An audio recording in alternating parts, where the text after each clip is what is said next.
de Querétaro y el Instituto Queretano del Transporte. Para el miércoles en la Ciudad de México también habrá reunión de la Conferencia Nacional de Gobernadores, CONAGO, convocada por la Comisión de Salud de dicho organismo para también tratar este tema. Aquí la información.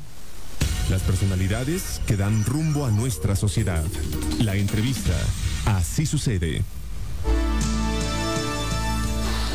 Bueno, muchísimas gracias. Son las 7 de la mañana con 11 minutos, 7 con 11. Gracias por seguir con nosotros. Ya escuchamos ahí el mensaje del gobernador del estado, Francisco Domínguez Servién. Escuchamos también el principio de este espacio de noticias, las recomendaciones del secretario de Salud, el doctor Julio César Ramírez Argüello, a propósito justamente de este tema que sin duda es importante para todos nosotros. Pero agradecerle porque me han llamado también, que hay gente que tiene dudas y demás cosas. Le agradezco mucho. En la línea telefónica está la doctora Martina Pérez Rendón. Ella es directora de los servicios de salud de la Secretaría de Salud en el estado de Querétaro, una persona, una doctora con una gran experiencia en lo que tiene que ver justamente con este tema de la Secretaría de Salud y sobre todo de la administración de los servicios de salud en el estado de Querétaro. Doctora, ¿cómo le va? Muy buenos días. Buenos días, Aurelio. Pues un gusto participar contigo y poder resolver algunas de las dudas que pudiera tener tu auditorio. Como siempre, muchísimas gracias, doctora, por tomarnos la llamada. Preguntarle, dice el gobernador Domínguez, no hay que alarmarse. ¿Por qué? ¿Cuál es la razón? ¿Cuál es la justificación o cuál es la explicación médica que le tenemos que dar a la población queretana para que estemos tranquilos, para que estemos, que no caigamos en un pánico que no nos va a servir de nada, doctora? Pues mira, como bien han escuchado en las declaraciones que se han hecho a nivel federal, la evolución de una epidemia va por diferentes momentos. Y en este momento, en esta fase, si así pudiéramos llamarla, apenas está la introducción del virus en el país. Tan es así que llevamos solo 5 casos y que conforme esto vaya incrementándose, pues se irán adecuando intervenciones.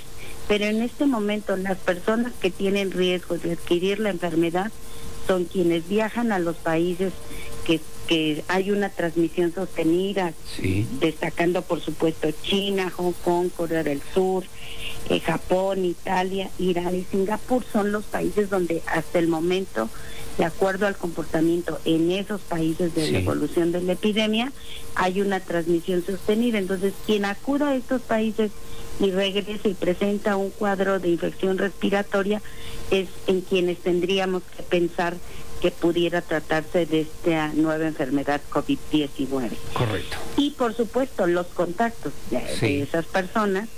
Si es un contacto y o si es un familiar pero no ha tenido contacto con ellos, pues no se preocupen, no, seguramente la infección que presenta, también bien se hablaba, ¿no?, de la cuestión de influenza. Ahorita es una época en donde tenemos un número importante de casos, donde la demanda de atención por influenza está ahí presente. Sin duda alguna. Doctora, el fin de semana por ahí circularon en algunos medios de comunicación que había ya casos registrados de coronavirus en Querétaro. Ya escuchamos al gobernador del estado. Pero ¿qué dice usted? Tiene una gran experiencia en el tema de los servicios de salud. ¿Hay casos, no hay casos confirmados, casos sospechosos, no hay casos sospechosos? ¿Qué tenemos que decirle hoy a la sociedad queretana, doctora Martina Pérez Rendón? Como se informó, no tenemos casos confirmados, eso es definitivo, pero no estamos exentos y seguimos haciendo búsqueda. Uno de los elementos fundamentales para identificar la presencia de los casos es la vigilancia epidemiológica. Sí. Entonces, todos los centros de salud, los hospitales, tanto públicos como privados, nos hemos mantenido alertas para detectar estas personas que precisamente vienen de los países que ya referíamos antes, sí, y que pudieran tener un cuadro respiratorio. A esos que cumplen la definición, o sea, en los 14 días previos estuvieron en esos países, los identificamos como sospechosos y son a quienes estaríamos tomando una muestra. Correcto. Y como ya se habló, los que hasta el momento hemos detectado se han descartado, es decir, los resultados han sido negativos, incluso en algún momento muy al principio, por el mes de enero, sí, algunos resultó positivo a influenza. Uh-huh. El protocolo es ese: tomamos la muestra, se estudia para influenza, si sale negativo se corre para coronavirus y en caso de salir positivo, el Instituto Nacional de Diagnóstico y Referencia Epidemiológica tendrá que darnos un segundo resultado para ratificar lo que nosotros ya estemos procesando. Entonces, por el momento, ningún caso positivo, y sospechosos seguramente iremos teniendo en el transcurso de los días, porque bueno, es natural. Claro. Además, Querétaro tiene una gran movilidad de intercambio con estos países.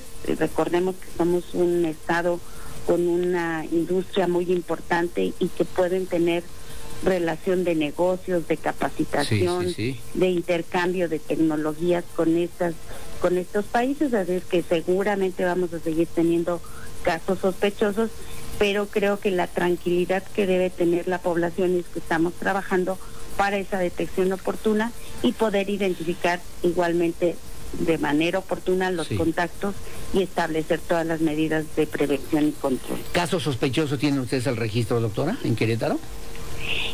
Hemos tenido 4 que son los que aparecen en el boletín. Ustedes ven que hay 2 ya descartados y 2 que ya también ya descartados aquí en el estado.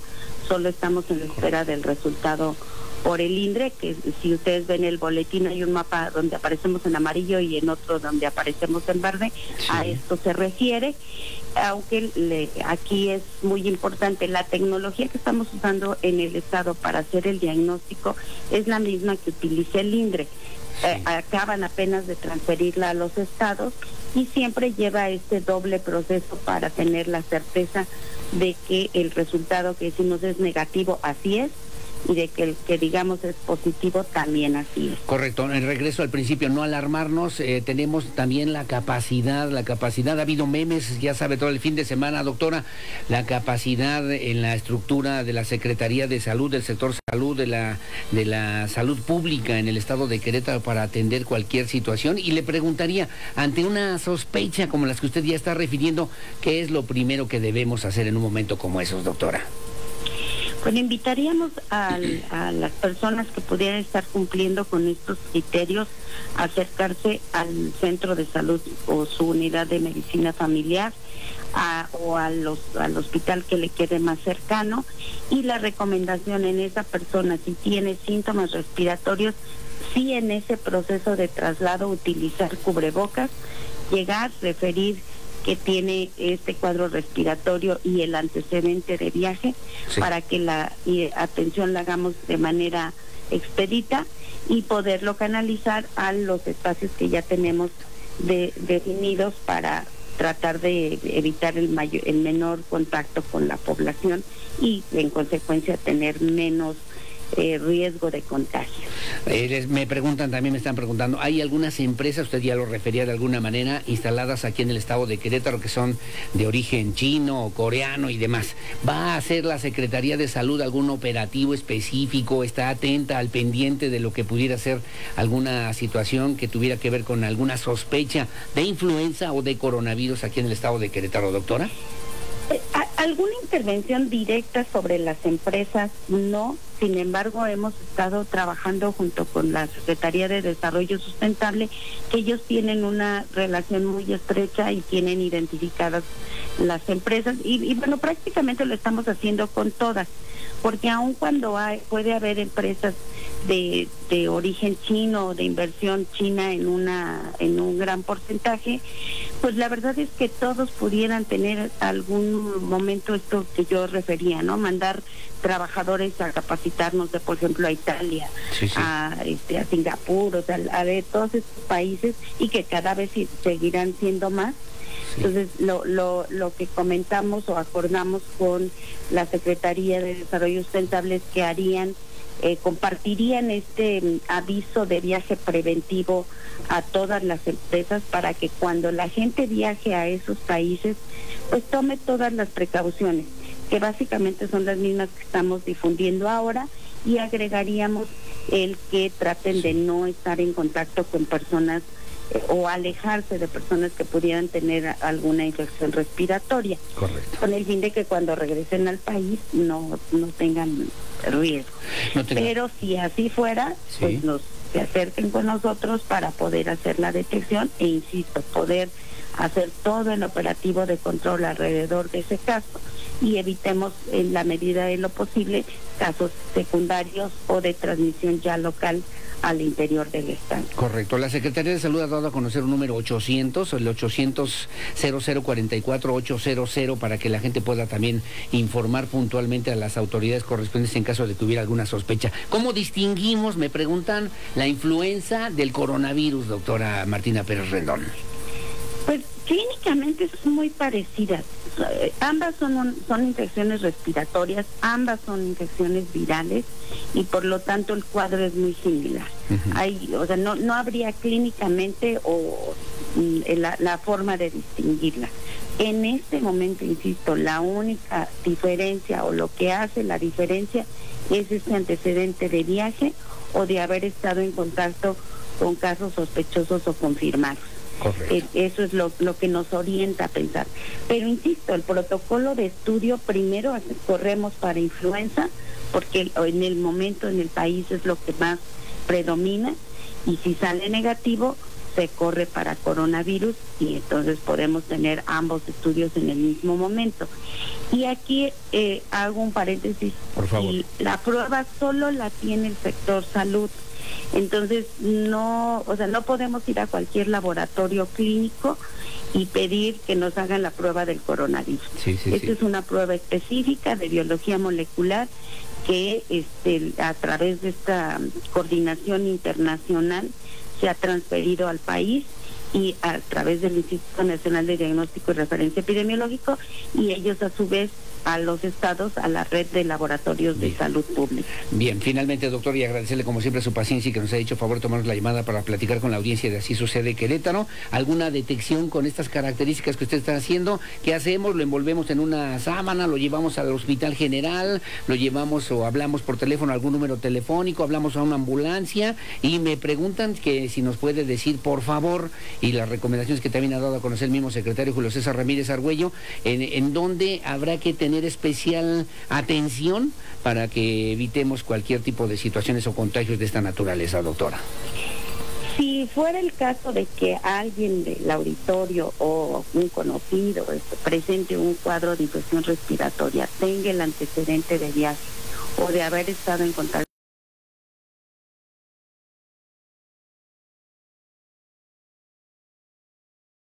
colocarse un cubrebocas y acudir al centro de salud más cercano o a cualquiera de nuestros hospitales. Sí. El lavado de manos frecuente, o sea, esa persona, y todos tenemos que lavarnos las manos, pues mucho más esa persona, porque si se toca la cara o la nariz, sus manos se contaminarían. Entonces, en ese traslado, utilizar el cubrebocas, nosotros ya daremos la atención y las indicaciones precisas. Si es un cuadro grave, que tiene dificultad seria para respirar, entonces puede comunicarse al 911 y se despacha la ambulancia que corresponda para hacer la evaluación y el traslado correspondiente. Correcto. Insisto en esto, o sea, cuando sea una urgencia real, porque si no, las ambulancias nunca serían suficientes. Sí, claro, sí, claro. Y bueno, insisto, que tenga la tranquilidad la gente en este momento, no se descarta, como también lo han dado a conocer las autoridades federales, pero en este momento no hay una transmisión sostenida, entonces más bien lo que tenemos que preocuparnos son por todas las demás infecciones respiratorias agudas que se previenen de la misma manera. Correcto. El lavado de manos frecuente, el estornudo en el ángulo interno del codo, el utilizar en todo caso pañuelos desechables, pero nos tendríamos que lavar las manos de manera posterior, la limpieza y desinfección de superficies con agua hiperclorada, que el cloro lo tenemos en la tienda de la esquina y son 40 mililitros de cloro en 1 litro de agua. Esa agua es la adecuada para poder realizar la desinfección de superficies y por supuesto tratar de evitar sitios de concentración poblacional, sobre todo si estamos enfermos. Correcto. Si estamos enfermos, no acudir a esos sitios porque entonces exponemos al resto de la gente a que los infectemos. Doctora, ¿no tiene inconveniente que estemos en comunicación permanente durante estos días para que podamos informar puntualmente también a la audiencia de Así Sucede en caso de que sea necesario y que le estemos dando un poquito de lata, doctora? No es lata, por supuesto, Aurelio, estamos a la orden y creo que es muy importante el mantener esta comunicación con la sociedad para que evitemos malos entendidos y bueno, y aquí es también importante comentar que consulten información seria, información oficial. Se está dando a conocer todos los días el comportamiento y que pues no hagamos caso de rumores, de estos memes, de videos que de repente circulan y que no tienen un fundamento científico. Correcto. Doctora, no tenemos que tener cubrebocas ni ir a comprar gel que ya se acabó en las farmacias y que estemos preocupados porque no lo encontramos en ningún lado. No es así. En todo caso, quienes estén contagiados por alguna razón o que hayan tenido alguna relación con alguna persona que tuvo algún contacto con alguien que pudo haber tenido coronavirus, pues entonces extremar precauciones, pero más vale estar prevenidos para evitar cualquier situación de otra naturaleza, doctora, ¿no? Así es, el uso de cubrebocas está perfectamente indicado solo para las personas enfermas y en ese proceso de traslado y para el personal que va a atender. Bueno. No, el cubrebocas no se debe utilizar de manera indiscriminada y el alcohol gel pues como una herramienta en el caso de que no podamos tener a la mano agua y jabón para el lavado. El lavado debe ser de preferencia con agua y jabón. Si no lo tenemos, pues entonces el alcohol gel. Correcto. Doctora Martina Pérez Rendón, le agradezco mucho, le mando un abrazo, mi cariño, mi respeto y siempre mi admiración para usted, como lo hemos manifestado de muchas maneras. Doctora, muchas gracias otra vez. Gracias, Aurelio, un abrazo y bonito día. Que tenga buen día. Es la directora de Servicios de Salud de la Secretaría de Salud. El doctor Julio César Ramírez Argüello también ha indicado, a propósito justamente de la misma indicación del gobernador de Estado, Pancho Domínguez Servién, que estén al pendiente y atentos a cualquier situación que se pueda generar sobre este tema, que me parece también importante. Le estaremos dando seguimiento. Aquí habrá la manera de que si hay alguna duda, algún comentario, inmediatamente la turnamos a la doctora, a la Secretaría de Salud, a la doctora Martina Pérez Rendón. Son las 7:27 de la mañana, hacemos una pausa. Gracias, seguimos con más información, su opinión siempre es la más importante. De regreso voy a platicar en esta mesa de trabajo con el secretario de la Juventud aquí en Querétaro, Día Núcleo, va a ver de qué se trata y será el próximo 4 de marzo. Pausa, volvemos enseguida con más. Sigue informado a través del 101.1 de tu FM con Aurelio Peña. Así sucede que